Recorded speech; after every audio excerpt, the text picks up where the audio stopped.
Sai Chaitanya paramedical college लेकर आया है पैरामेडिकल काउंसिल और सरकारी नौकरियों के लिए उपयोगी पाठ्यक्रम। EMLT, radiology technician, health sanitary inspector में एडमिशन जारी है। हमारा पता याद रखें, Sai Chaitanya paramedical college, Ruby City scan के ऊपर।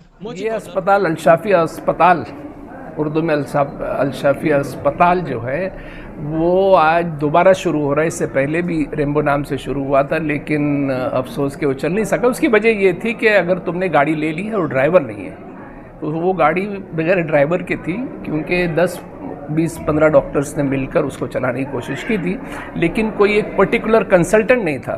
लेकिन आज जो ये अल-शिफा हॉस्पिटल जो शुरू हो रहा है, तो यहाँ पर अल-शाफी हॉस्पिटल, ये मुश्किल नाम रख दिया यार आप लोगों ने। नहीं, शाफी है ना, शाफी तो सिर्फ शाफी रहने दे, अल-शाफी जो है शाफी रहने।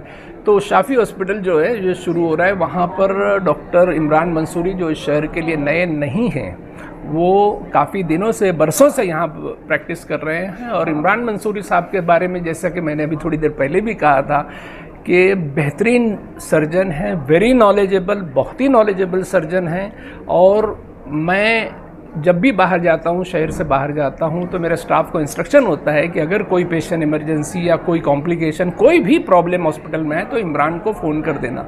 और इमरान को भी यानी कि स्टैंडिंग इंस्ट्रक्शन है कि मेरे हॉस्पिटल में अगर कोई इमरजेंसी होगी तो प्लीज़ जाकर कर देना। और मैं अभी डॉक्टर रिजवाना उनकी अहलिया जो हैं, वो भी अच्छी गायनेकोलॉजिस्ट हैं। और दूसरी ख़ास बात यह है कि उन्होंने सोनोग्राफी के अंदर एक सर्टिफिकेट कोर्स भी किया है कि इमरजेंसी में जब हमारे यहाँ हामला मरीज़ा आती हैं तो उनको सोनोग्राफी के लिए वापस भेजा जाता है। इमरजेंसी में तकलीफ़ में मरीज़ा हॉस्पिटल पहुंचती है और फिर हम लोग जो है चेक करने के बाद बोलते हैं इसको तो सोनोग्राफी करना पड़ेगी। फिर से दोबारा उसको रिक्शे में बिठाया जाता है। और हमारे यहाँ की सड़कें कैसी हैं, तो वो दोबारा सोनोग्राफी के लिए जाते हैं, वहाँ नंबर लगाते हैं और वहाँ से लौटते हैं। उसमें कितना वक्त ज़ाय होता है। तो ये जो फैसिलिटी है कि यहाँ पर सोनोग्राफी भी है और डॉक्टर रिजवाना ख़ुद भी क्वालिफाइड है, वो ख़ुद ही सोनोग्राफी कर सकती हैं और उसका जो भी ट्रीटमेंट है इमीडिएटली शुरू हो सकता है।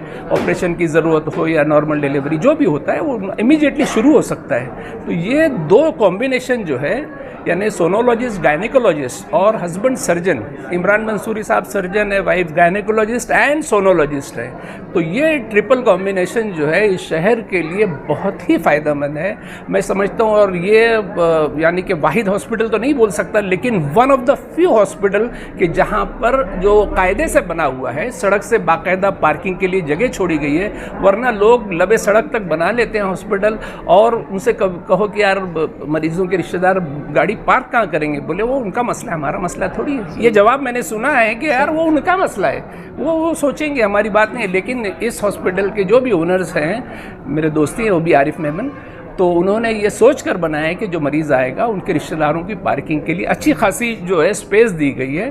तो मेरी नेक ख्वाहिशात अल-शाफी हॉस्पिटल के रूह रवां इमरान मंसूरी साहब, डॉक्टर रिजवाना साहिबा और परवेज़ काजी साहब, ऑर्थोपेडिक सर्जन जो हैं, जो भी अभी मेरे ख्याल से वो भी जो है, ये परवेज़ जो है, ये भी इस हॉस्पिटल के अंदर ज्वाइन कर रहे हैं। और इन तीनों के लिए मेरी नेक ख्वाहिशात, अल्लाह करे कि इस सेंटर को ज़्यादा से ज़्यादा लोगों के लिए शिफा का बाइस बने। शुक्रिया। और बोलो ये परवेज़ के सर्जन के तरीके से डॉक्टर इमरान मंसूरी का एक्सपर्टाइज है, जो एक ही रूफ के अंदर आपको सब फैसिलिटीज़ मिल जाएगी, तो आपको इधर उधर कहीं दौड़ना नहीं पड़ेगा।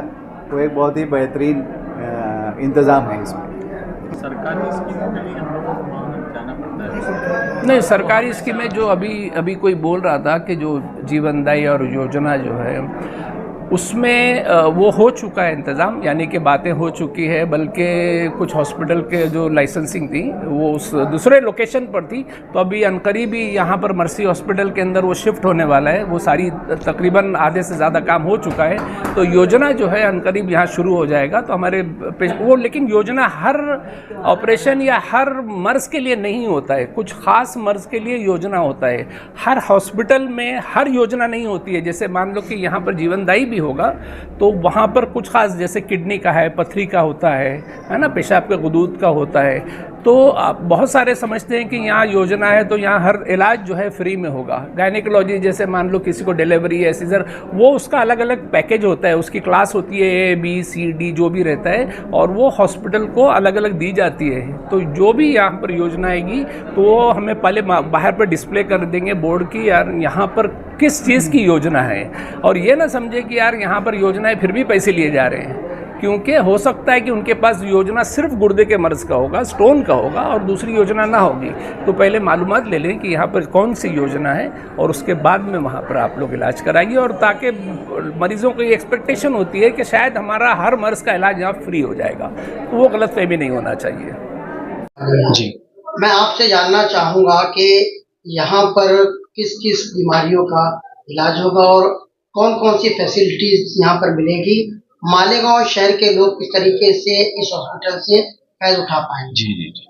पहले तो अस्सलाम वालेकुम, मैं डॉक्टर इमरान गुलाब मंसूरी, जनरल सर्जन। मैं मालेगांव में तकरीबन 12 साल से मालेगांव के आवाम के लिए एज ए जनरल सर्जन काम कर रहा हूँ।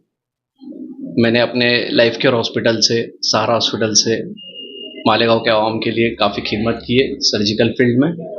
मैं अपने आप में एक जनरल सर्जन, लैप्रोस्कोपिक सर्जन हूँ, जो दूरबीन से भी ऑपरेशन करते हैं और गैस्ट्रोएंटरोलॉजी का भी काम करते हैं एंडोस्कोपी से। तो अभी आज 14 जुलाई बरोज़ इतवार को अश-शाफ़ी हॉस्पिटल की इफ्तिताह है। मैं सभी लोगों को आज अपने हॉस्पिटल की इफ्तिताह में इनवाइट कर रहा हूँ। इस हॉस्पिटल में सभी सर्विसेज मुहैया की जाएंगी। जनरल सर्जरी जो मैं खुद देख रहा हूँ, मेरी वाइफ डॉक्टर रिजवाना जो कि औरतों के अमराज की माहिर है, गायनेकोलॉजिस्ट है, तो डिलीवरी से लेके, सीज़र से लेके और औरतों के जितने अमराज को लेके बीमारियाँ होती उसकी भी ट्रीटमेंट यहाँ होंगी। उसके साथ साथ बांझपन, इनफर्टिलिटी की ट्रीटमेंट में भी मैडम माहिर है। उसके साथ साथ सोनोग्राफी जो कि प्रेगनेंसी के लिए लगती है, ANC सोनोग्राफी, उसकी सर्विसेज भी यहाँ पे अवेलेबल है। जनरल सर्जरी में अपने यहाँ लैप्रोस्कोपी के लिए मेजर OT है, माइनर OT है, सभी तरह के सर्जरीज होंगे। जनरल सर्जरी से लेके प्लास्टिक सर्जरी, ऑन्को सर्जरी मतलब कैंसर के ऑपरेशन, पेशाब के, यूरोलॉजी के जो ऑपरेशंस होते हैं वो ऑपरेशंस, इसी तरह के सभी ऑपरेशंस यहाँ पे मुहैया की जाएंगे।